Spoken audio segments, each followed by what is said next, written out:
YTN 뉴스라이드 함께하고 계십니다. 국민의힘 새 지도부를 뽑는 전당대회가 결승선을 향해 달려가고 있습니다.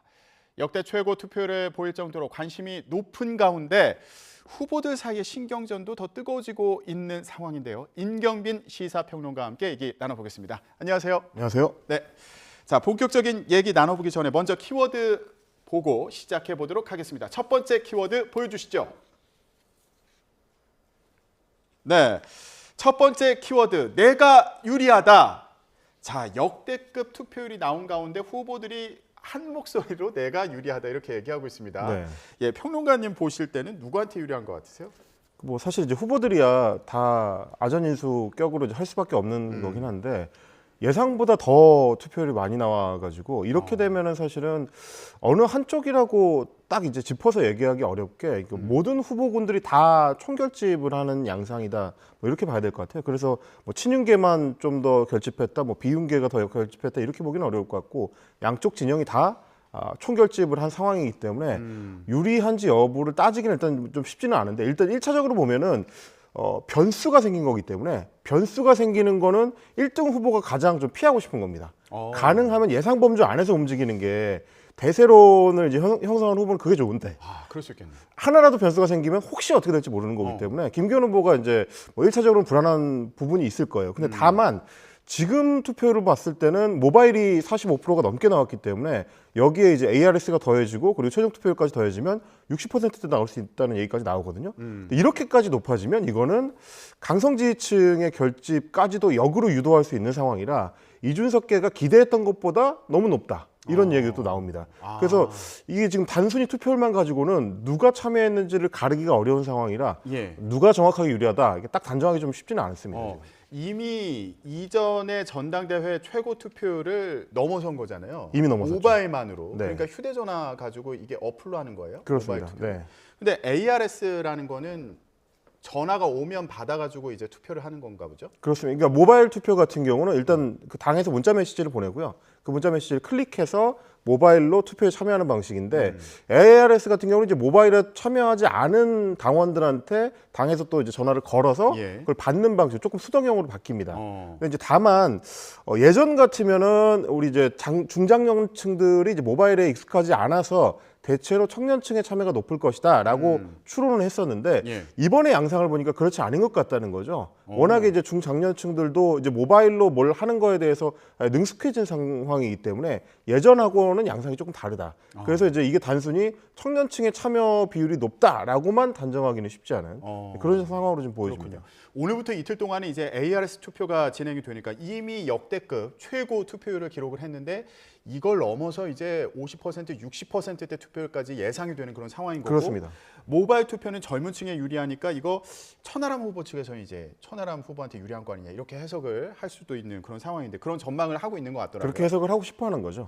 근데 이제 제가 좀 따로 취재를 해봤을 때는 각 캠프의 관계자들을 이제 한 번씩 물어봤는데 원래 이준석계 쪽에서 기대했었던 투표율은 50% 중반대 정도. 그러니까 왜냐하면 이 소위 이준석계는 표 계산을 해가지고 최대로 동원할 수 있는 표의 어떤 절대량을 어느 정도 가늠을 해놨더라고요. 15만 표에서 한 20만 표 정도. 그건 이제 이준석 전 대표도 방송을 통해서 몇 번 얘기하기도 했었던 건데, 근데 이 표는 정해져 있다 보니까 이걸 넘어서는 숫자 수준으로 너무 결집이 많이 일어나면 모수가 높아지면서 이준석계 입장에서 또 딱히 유리할 게 없어지는 거죠. 다른 그 후보를 지지하는 그렇습니다. 당원들이 결집한 거. 뭐 예를 들면 이제 황교안 후보를 위한 표라든지 김기현 후보가 동원하는 이제 동원 조직표라든지 이런 것들이 너무 늘어나면 우리한테 유리할 게 없다. 그래서 50% 중반 정도를 최적으로 봤는데 그걸 지금 넘어서는 것 같아서 약간 좀 양상이 좀 엇갈리는 것 같습니다. 자, 그러다 보니까 김기현 후보는 어떤 입장일까? 일단은 변수가 생긴 것이기 때문에 조금 불안하게 볼 수도 있다. 김기현 후보 측에서는 그렇게 말씀하셨지만 또 얘기를 들어보면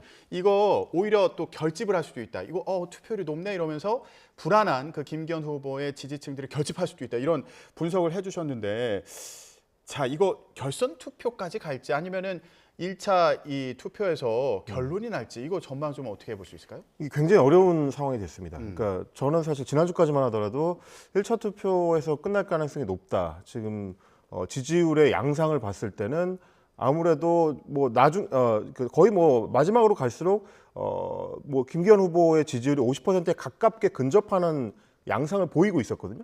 그래서 이제 그게 전국 단위를 대상으로 한 여론조사였기 때문에 이게 당원 조사로 가면은 더 결집 양상이 강해질 거라서 쉽게 넘을 수도 있겠구나라는 생각을 했는데 이번 같은 경우는 너무 투표율이 높다 보니까 어떻게 될지를 예측하기는 좀 쉽지 않아요. 특히 이제 김기현 후보 입장에서는 1차에서 과반을 확보하려면 이제 확보해야 되는 득표 수가 늘어나 버렸습니다. 워낙 모수가 많아졌기 때문에 그러네요. 그리고 예. 그만큼 동원해야 되는 표 수도 많아진 거라서 동원표에 의지하는 경향이 강한 이제 김기현 후보 입장에서는 굉장히 좀 쉽지 않은 양상으로 좀 펼쳐지는 것 같고 그 동원표라는 건 어떤 의미로 해석해요? 그러니까 이제 소위 이제 조직을 움직여서 각 뭐 당협위원회라든지 아니면 이제 김기현 후보를 지지하는 정치인들, 뭐 현역 의원들은 이제 직접 지원은 못합니다만 간접 지원하고 있는 그 동원 조직표들이 어느 정도나 결집을 이뤄서 실제로 투표로 이제 끌어낼 수 있을 것이냐 기존의 하는 조직들이 건데. 이제 결집해서 지지를 하는 그런 표심을 그렇습니다. 나타낼 수 있다. 그러니까 뭐 김기현 후보는 대체로 이제 그쪽 표가 강세인데 이렇게 모수가 늘어나 버리면은 거기도 또 한계가 있을 거거든요. 그러다 보니까 과연 1차 투표에서 과반을 넘길 수 있을까? 그 부분에서는 다소 회의적인 양상으로 이제 흘러가는 것 같습니다. 아, 그렇게도 해석을 할 수 있겠군요. 자, 그러면 안철수 후보 같은 경우는 어떤 입장을 갖고 있을지 이거 궁금한데 일단 대통령실을 향해서 강한 비판의 메시지를 내놨습니다. 들어보고 오겠습니다. 대통령실과 몇몇 사람이 당과 당원을 존중하지 않고 수직적 관계로 만들려고 한다. 당원들이 모욕적으로 생각하고 있다. 왜 대선에 공이 있는 사람을 적으로 몰아치고 있는가? 당 외연 확장의 상징들을 적대시하는 것은 정치적인 도의에도 맞지 않을 뿐더러 총선 승리에도 맞지 않다. 당 외연 확장의 상징들을 적대시하는 거는 정치적인 도의에 맞지 않다. 네. 예. 요거 외연 확장의 상징은 본인을 얘기하는 건가요? 뭐 중도층의 확장성이 있다고 계속 주장을 해왔었기 때문에 아마 그런 얘기일 텐데 지금 대통령실을 또렷하게 겨냥해서 타격하는 게 굉장히 오랜만입니다. 이제 안철수 후보 같은 경우에는 예. 지난번에 이제 이진복 정무수석이 아무 말도 하지 않으면 아무 일도 일어나지 않을 것이다. 이후로 뭐 윤한연대 얘기도 꺼내지 않겠다고 하고 대통령 그때는 적극 반발은 안 했었죠. 그렇습니다. 그때 적극 반발 안 해서 사실은 그게 결국은 뭐 선거 전략에 있어서의 2등 전략 아니냐. 뭐 저희가 이제 그때 제가 이제 그런 비판한 적이 있는데 2등 전략을 취하면 2등도 못할 가능성이 생긴다라는 얘기를 했는데 실제로 조금씩 지지율이 미끄러지다가 예. 최근에는 천하람 후보하고 누가 2등을 하느냐 싸움으로까지 가버렸거든요. 그러다 보니까 아마 막판에 어떤 그 위기 극복을 위해서 좀 센 카드를 꺼내는 걸로 보입니다. 다만 이제 대체적으로 지금 정치권에서 하는 평가는 조금 만시지탄이다. 좀 늦었다라는 얘기가 많아요. 일단 이미 지금 투표를 돌입해버린 상황인데다가 예. 임팩트를 주려면 사실은 처음부터 일관성 있게 갔어야 되는데 자꾸 이제 선거 전략이 왔다 갔다 하는 것처럼 보이거든요. 예. 그러니까 대통령실에 조금 이제 타협적인 모습을 보였다가 약간 불리해지면 또 세게 나갔다가 이렇게 왔다 갔다 하는 모습이 기존의 안철수 후보의 어떤 유약한 이미지나 뭐랄까요 이제 우유부단한 이미지를 강화하는 걸로 보이기 때문에 당 대표라는 결단력을 발휘해야 되는 자리에 안철수가 어울리느냐 여기에 대해서 이제 당원들이 얼마만큼 신뢰를 줄 수 있는지 좀 의문이 드는 대목이 있어서 예. 타이밍도 늦었지만 전략상으로도 그렇게 썩 좋은 방법은 아닌 것 같다. 다만 막판 결집을 위해서 어느 정도 효과가 있을지는 조금 지켜봐야 될 것 같다. 이 정도로 좀 예. 평가하겠습니다. 그거는 친 이준석의 이제 표심을 좀 끌어올려는 전략이라는 말씀이신 거잖아요. 그렇죠. 이게 구도 자체가 안철수 후보한테 불리한 구도로 짜여져 있었어요. 친윤 대 비윤의 구도 내지는 뭐 대통령실과 당의 어떤 중립성을 강화하자는 쪽의 구도 이렇게 대립 구도가 워낙 뚜렷한 상황에서 안철수 후보는 좀 중간적인 입장을 취하다 보니까 예. 양쪽으로 표를 다 뺏기는 효과가 있었거든요. 그렇군요. 그래서 이제 한쪽으로 좀 기울여서 천하람 후보한테 좀 쏠려가는 자기 표를 좀 다시 당겨오겠다 이런 의도로 좀 보입니다. 자, 어떤 평가를 받을지 궁금한데 근데 이준석 전 대표 얘기가 나와서요. 얼마 전에 이준석 전 대표가 지금 전당대회 상황을 우리들의 일그러진 영웅 이 소설에 비유를 해가지고 네. 또 관심을 받았는데 이게 또 파장이 일더라고요. 후폭풍이 좀 있습니다. 그렇습니다. 이제 우리들의 일그러진 영웅에서 이 일그러진 영웅, 소위 이제 엄석대 캐릭터를 두고 네. 대통령을 그런 이 나쁜 캐릭터에 이제 비유를 하느냐라고 해가지고 이제 당내에서 좀 반발이 있었고요. 특히 홍준표 대구시장 같은 경우가 예. 무도한 일이다. 라고까지 얘기를 했는데 사실 이제 이준석 대표 입장에서는 누군가가 그렇게 대응을 해주기를 원했던 측면이 또 있죠. 그러면 이제 이야기를 좀 더 키우고 주목도를 높일 수가 있기 때문에 예. 그래서 두 사람 사이 이제 주말 동안에 좀 페이스북을 통해서 이제 왔다 갔다 하는 좀 티격태격이 좀 있었습니다. 특히 이제 뭐 홍준표 시장 같은 경우는 어린애의 치기에 직접적으로 대꾸를 하지 않겠다. 바른당 시절부터 이렇게 욕질하는 버릇이 또 나왔는데 본인한테 돌아가게 된다라고까지 얘기를 했습니다. 지금 이준석 전 대표 같은 경우는 홍준표 시장한테 엄석대 체육부장을 떠올리는 것도 자유다 또 이렇게 얘기를 해가지고. 그러니까 이제 소설 속에서 체육부장이 엄석대의 일종의 이제 호위무사 역할을 하다가 가장 먼저 또 배신하는 캐릭터거든요. 그렇습니까? 예. 그러니까 권력이 바뀌니까 가장 먼저 배신하는 사람이 결국에는 이제 윤석열 대통령의 주변에 있는 일종의 이제 간신들이 될 것이다. 이런 이제 신호를 이준석 전 대표는 이제 보내는 건데 어쨌든 이 두 사람의 악연이라는 게 하루 이틀 된 관계는 아니고요. 2017년 무렵부터 해서 이준석 전 대표가 그 당시에는 이제 바른정당의 최고위원을 하고 예. 그리고 그 당시에 자유한국당 대표였던 홍준표 대표하고 이제 여러 번 충돌을 했었기 때문에 그때부터도 사이가 별로 안 좋았고 그리고 이제 두 사람의 어떤 정치적 기질 자체가 이게 잘 맞는 스타일은 또 아니에요. 근데 뭐 생각해 보면 사실은 홍준표 대표 자신이 여당 내에서, 그러니까 국민의힘 계열의 정당 내에서도 항상 좀 겉돌면서 좀 아웃사이더 기질을 많이 보여왔었기 때문에 어떻게 보면 그런 측면에서는 서로 일종의 동종 혐오처럼 보일 수도 있는 이준석 전 대표하고도 어떻게 보면 좀 비슷한 기질도 좀 있는 거거든요. 예. 그런 좀 양가적인 다양한 측면들이 이번에 작동을 하는 것 같습니다. 그렇군요. 일단 홍준표 시장 같은 경우 이제 대꾸하지 않겠다 이렇게 얘기를 했으니까요. 대꾸하지 않으면서 대꾸하잖아요. 이 두 인물 사이의 공방이 또 이어지는지 지켜보겠습니다. 네, 국민의힘 상황 알아봤고요. 자, 다음 키워드 보여주시죠. 네, 다음 주제입니다. 지지율 29%. 자, 한국갤럽의 여론조사 결과인데요. 어디에 대한 건가 봤더니 이거 민주당 지지율을 그렇습니다. 얘기하는 겁니다. 근데 이거 갤럽 조사에서 민주당 지지율이 20%대로 떨어진 게 8개월 만에 처음이라고 하더라고요. 네, 이게 이제 8개월 만이라는 게 굉장히 중요한 이유가 뭐냐면 이재명 대표가 취임하고 나서의 기간하고 이제 거의 겹치는 거거든요. 그러니까 결국은 이제 중간 평가 성격에서 봤을 때 물론 이제 한국갤럽 조사하고 좀 다른 양상인 다른 지지율 조사들도 있습니다만 추세적으로 봤을 때는 민주당이 지금 지지율은 상승세를 타지 못하고 있다. 왜냐하면 반대로 이제 윤석열 대통령의 국정 지지율이라든지 예. 뭐 다른 것들이 지표가 그렇게 썩 좋지 않은데도 불구하고 반사 이익을 거두지 못하고 있다는 게 민주당의 비명계들의 이제 당내 반발의 이제 핵심 어떤 그 이유가 되고 있기 때문에 그 부분을 좀 주목을 해봐야 되는데요.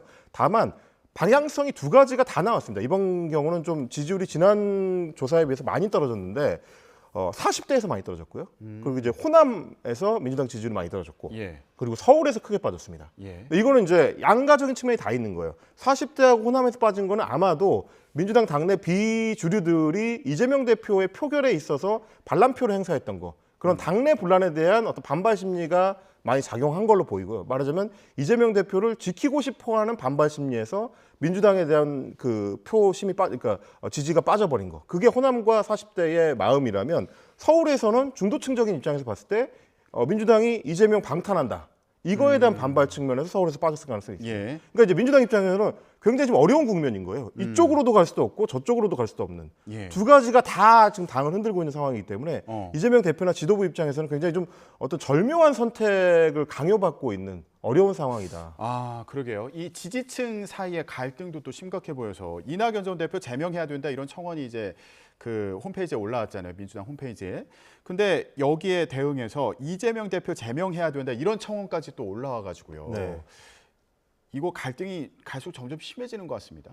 극단화되고 있는 건데 사실은 민주당 입장에서는 가장 안 좋은 방식으로 당내 토론이 이루어지는 겁니다. 이것도 토론이라고 할 수 있다면 예. 사실은 상대를 이제 배제하기 위한 방식으로 서로 정면 충돌하는 세력 대결을 하는 양상이 되는 건데 예. 어느 쪽에도 좋은 방향은 아니에요. 그래서 이재명 대표 같은 경우도 이제 주말 동안에 뭐 SNS에 글을 직접 올려서 이런 식의 충돌은 좋지 않다, 서로를 배제하는 방식은 좋지 않다라고 얘기를 했습니다만은 지지층한테는 잘 먹혀들지 않는 이야기거든요. 그러니까 이게 굉장히 뿌리가 깊기 때문에 그렇습니다. 그러니까 2017년 민주당 대선 경선 시절부터 예. 당시에 문재인 후보하고 이재명 후보하고 좀 강하게 충돌하면서 지지층 간의 갈등 양상이 굉장히 깊어졌고요. 그게 결국 2018년에 경기도지사 경선이나 혹은 그 뒤에 이어진 지방선거 때도 소위 이제 그 문재인 전 대통령의 지지층이 적극적으로 이재명 대표 쪽을 돕지 않는 양상으로 나타났고 예. 그게 길게 가가지고 결국 이제 대선 때도 비슷한 양상으로 갔거든요. 예. 그 결과로 지금 나오고 있는 거기 때문에 이 지지층들이 갖고 있는 서로에 대한 불신은 굉장히 뿌리가 깊다. 그러다 보니까 지도부나 혹은 이재명 대표가 직접 수습을 하려고 해도 쉽지 않은 상황이 지금 이어지고 있어서 예. 아마 이 양상이 결국은 내년 총선까지 이어지게 될 가능성도 상당히 높습니다. 그러면 그래요? 이걸 과연 이재명 대표가 중간에서 어떤 타협점을 만들어낼 수 있을 것이냐. 예. 굉장히 좀 어려운 과제를 안게 된 거죠. 근데 국민응답센터에 이제 이 청원들이 올라오는데 제가 지금 들어가 봤더니 이재명 당대표 사퇴 및 출당 제명할 걸 청원합니다. 이런 이 청원글에 동의율이 7%예요. 그러니까 네. 지금 청원에 동의한 분들이 3,520명.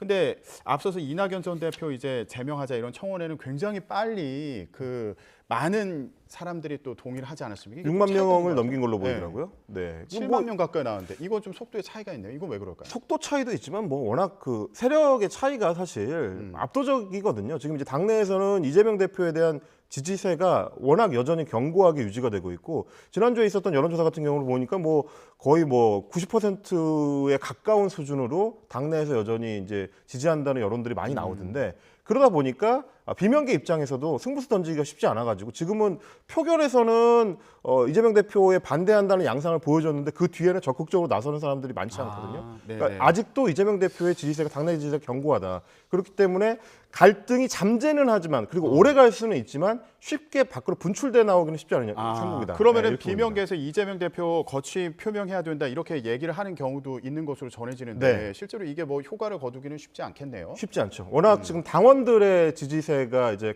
견고하게 유지가 되고 있고 그리고 전국 단위 여론조사를 했을 때도 차기 대권 주자 조사에서 이재명 대표가 여전히 압도적인 1위를 지금 하고 있는 상황이거든요. 그런 조사 결과들이 나오고 있군요. 그렇습니다. 이제 힘이 예. 빠지지 않은 상황에서 흔들기도 쉽지 않다. 뭐 이렇게 어. 좀 보여집니다. 알겠습니다. 민주당 상황도 복잡해 보이는데요. 관련 내용까지 짚어봤습니다. 임경빈 시사평론가와 함께했습니다.